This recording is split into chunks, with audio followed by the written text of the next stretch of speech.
Matt, obviously the first question is, what do you think about Josh, assuming that that was a low blow and not a liver shot? You know, Josh is doing his job. He wants to make sure we're safe. And you know what? If I got kicked below the belt and he didn't stop it, or if I kicked him below the belt and he didn't stop it, it would have been a huge upset and a huge foul on his part. And you know what? I'd rather have him stop it like that, even just for a couple seconds, and make sure somebody's safe than, you know, rather than take a risk of somebody getting hit below the belt and then me getting a win when I shouldn't have got the win. Because pretty much Joe and everybody in the Twitterverse, everybody went crazy thinking that you had lost a great advantage right then. Yeah, I was actually about to run in and go for a flying knee, and I was like, oh, this is going to be awesome. And he's like, stop, stop. I'm like, I kicked him in the body. And he even was like, he kicked me in the body. And then he's like, oh, keep going. And I was like, all right, you know, but by then he recovered already, and it was fun, you know. And that's just it's one of those things, you know. Nothing's ever going to be perfect. You gotta, you know, life gives you lemons, you make lemonade. Although it did seem that there was a lot of times during the fight that he was not able to shake off, you know, the damage that you were giving him. Yeah, the one thing about fighting me and even all my training partners, I hit really hard. I might not be the most accurate, but I hit extremely hard. And when I get on top of you, especially ground and pound, I hit extremely hard as well. So I knew if I landed, I would do a lot of damage to him, and when I did land, I did do a lot of damage. So it felt good. It felt really good. You know, you're known for going in there and just sort of laying everything out there, and with a style that some consider reckless sometimes. Yes, is that something you're going to keep, though? You know what? It really, I love the crowd. I love the fans. I started, you know, I wrestled and all that, but before I got in this sport, I was on the edge of my seat every Wednesday or Thursday night watching The Ultimate Fighter.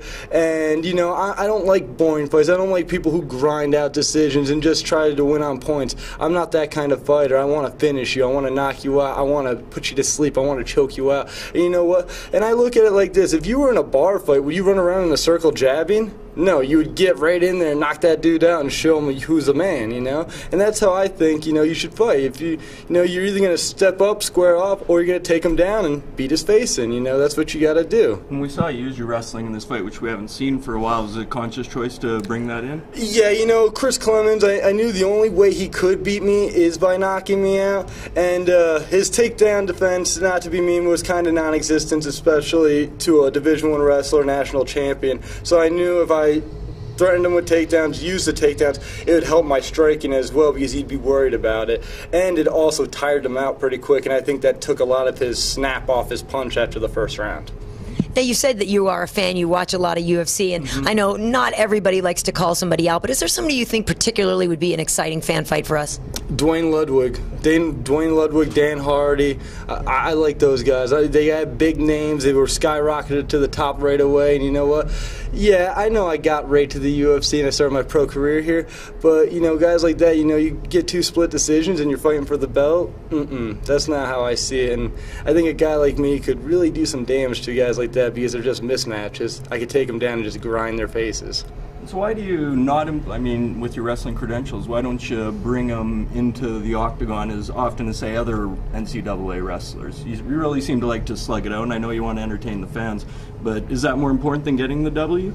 To me, I like to fight. You know, I didn't, you know, go into the UFC thinking I just want to grind people out and get those wins. You know, I want to fight. I love hearing that crowd roar. And if you ever fight, it doesn't matter if you're in a local bar or if you're in a huge arena with 20,000 people chanting your name. There's a big difference if you fight like a man or if you fight like a coward. And I don't fight like a coward. I want to finish you. I want to knock you out. I want to stand in that pocket and see what happens. Now, you do have 3 children now, is that right? Well, no, I only have the 2. I have 2 twin daughters, Amy and Allison, and I have 1 on the way due January 1st. I'm not sure if it's a boy or a girl. Regardless, I'm done after this. The kids, you know, I can train all day, fight all day with a smile on my face. Those kids break me all the time. I would be honest, man. I can barely watch my kids without crying. They just break me. But I love fighting, and, you know, and right now I just want to get enough money fighting and get successful, you know, so they can have a good future, you know. And of course, I never want them to fight, you know, so I'll leave the fighting to myself. Did Chris affect you at all when he was saying that you didn't deserve to be here and he took 10 years to get here? You know what?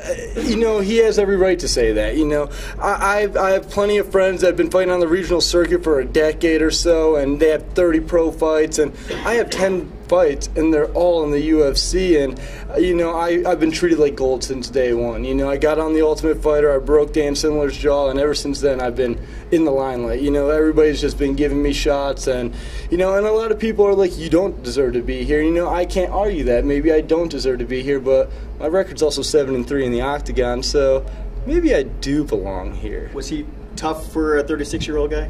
Very tough for a 36-year-old guy, you know. I think he would have been tougher if I didn't take him down either. I think he would have kept having a lot of snap on his punches and probably would have ended up catching me really hard eventually. But, you know, I had to use my well-rounded skills. I had to take him down. I knew, you know, my nickname's Deep Waters. I get you tired, and that's when I usually unload on you. So that's what I did. I grinded him out, especially that second round with that body triangle, just squeezing and punching hard and wore him out. By the third round, he didn't have that snap anymore, and I knew I could take it. Are you happy that he didn't come back to win the fight after Josh kind of screwed up your liver shot and avoid that controversy? Because that would have just been a long-ass controversy. Yeah, that would have been slightly upsetting, but you know, like I said earlier, you know, he's doing his job. He's a professional. He's one of the best referees in the business. That's why he's here, and he's just trying to keep us safe, you know. And if he thought I kicked him below the belt and then I hit him with a flying knee and flurried him, that would have been more messed up than him stopping just a body shot,